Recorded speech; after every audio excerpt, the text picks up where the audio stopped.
Private bus operators की बैठक। जी हां, सरकार को दिया है 24 घंटे का अल्टीमेटम। 24 घंटे बाद पूरे प्रदेश में सभी तरह के बसों के चक्के जाम हो जाएंगे। ऑपरेटर्स ने कहा कि परिवहन विभाग ने पैसे लेकर के परमिट दिए हैं। हजारों बसों में बदलाव कैसे होगा मुमकिन? सरकार के खिलाफ मोर्चा खोलने पर सहमति। संगठन हम एक साथ हैं और हड़ताल जारी रहेगी और अब आगे जो है हम इसको तेजी लाएंगे और 24 घंटे का अल्टीमेटम दे रहे हैं हम। 24 घंटे को सरकार को अल्टीमेटम दे रहे हैं कि 24 घंटे के अंदर हमारी वार्ता करके और हमारी वार्ता में सफलता करें और बैठ करके इसका समझाइश करके विटनेस कंसिडर करके ख़त्म करें, अन्यथा 24 घंटे बाद जो है हम हमारे आंदोलन को और तेज बढ़ाएंगे। आज हमारी सामूहिक बैठक हुई है, सभी संगठन हम साथ साथ हैं और आगे की कार्रवाई रणनीति के लिए विचार विमर्श कर रहे हैं और आगे अगर सरकार ने नहीं माना तो हम अल्टीमेटम दे रहे हैं सरकार को, पूरे प्रदेश में हर गाड़ी का चक्का जाम होगा। सरकारें बदलती रहती है, पिछली बार कांग्रेस की सरकार थी, अब भारतीय जनता पार्टी की सरकार है और व्यापारी व्यापार करने के लिए इस बस के व्यापार के अंदर सेवा का कार्य कर रहा है। राजस्थान रोडवेज 3000 बसें भी नहीं है और 30,000 गाड़ियां लाखों लोगों को सेवा का कार्य कर रही हैं। उसमें दोषी बस ऑपरेटर अकेले एक तरफा नहीं है, एक तरफा कार्रवाई बिल्कुल रोकी जाए और दोषी इसके अंदर सरकारी कर्मचारी हैं। अभी सुरक्षा के जो मापदंड है वो लगभग हमने सब बस ऑपरेटर ने पूरे कर दिए।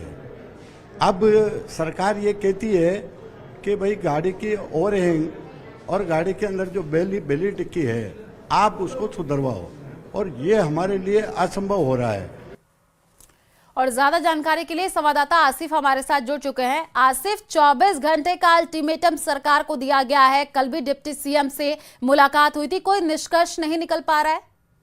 बिल्कुल आयुषी, ये गतिरोध अब बढ़ता जा रहा है। ये उम्मीद की जा रही थी कि कहीं से जो है बस ऑपरेटर्स थोड़ा झुकेंगे, लेकिन आज जो बैठक हुई है जिसमें राजस्थान में सभी तरीके के बस ऑपरेटर्स ने मिलकर ये तय किया है कि अगर सरकार 24 घंटे में उनके ऊपर कार्रवाइयां बंद नहीं करती हैं तो फिर पूरे प्रदेश के अंदर तमाम तरह की बसों का चक्का जाम किया जाएगा, चाहे वो ग्रामीण बसें हों या दूसरी किसी भी तरीके की बसेज हों, स्लीपर बसेज हों, वॉल्वो हों, सारी बसों के चक्के जाम कल शाम से शुरू हो जाएंगे। सभी बस ऑपरेटर्स ने मिलकर तय किया है। अब 24 घंटे का समय है, देखना ये होगा कि ये हड़ताल आगे लंबी खींचती है या सरकार की तरफ से किसी तरीके का कोई ग्रीन सिग्नल आता है। और सबसे बड़ी बात यह है कि जितने भी बस ऑपरेटर्स हैं इन्होंने सरकार से समय मांगा। ये कह रहे हैं कि अगर कुछ कमियां हैं तो हम उन्हें ठीक करेंगे, उसके लिए हमें समय दिया जाए। सरकार समय देने के मूड में नहीं है, यानी कहीं से भी जो है वो टकराव की स्थिति बढ़ती जा रही है, कहीं से भी दोनों तरफ से लोग झुकने के लिए तैयार नहीं है। अब 24 घंटे का इंतजार करना होगा, क्या कुछ निकलकर सामने आता है, इस पर हमारी नजरें बनी हुई है। बिल्कुल आसिफ, क्योंकि हमने देखा किस तरीके से पिछले दिनों जिस तरीके से हादसे हुए उसके बाद से अब ये जो तस्वीर निकल करके सामने आ रही है कि किस तरीके से विरोध किया जा रहा है, क्या लगता है कि कोई बातचीत हो पाएगी? कुछ संभव नजर आ रहा है? कल 24 घंटे के बाद में इनका कहना है कि अगर सरकार की तरफ से कोई सिग्नल आता है के लिए बुलाते हैं, कार्रवाइयां रोकने का आश्वासन देते हैं तो हम निश्चित रूप से अपनी बसों को फिर से सड़कों पर ले आएंगे।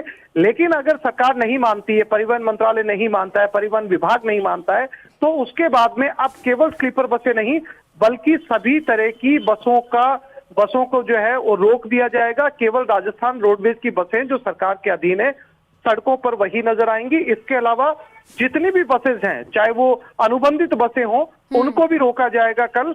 अब देखना यह है, गेम जो है वो सरकार के पाले में डाली गई है, सरकार इसका क्या जवाब देती है, ये इस पर नजरें बनी हुई। बिल्कुल, अब देखना होगा बातचीत होती है या कुछ और निकल करके सामने आता है। आप नजर बना करके रखें। शुक्रिया तमाम जानकारी साझा करने के लिए।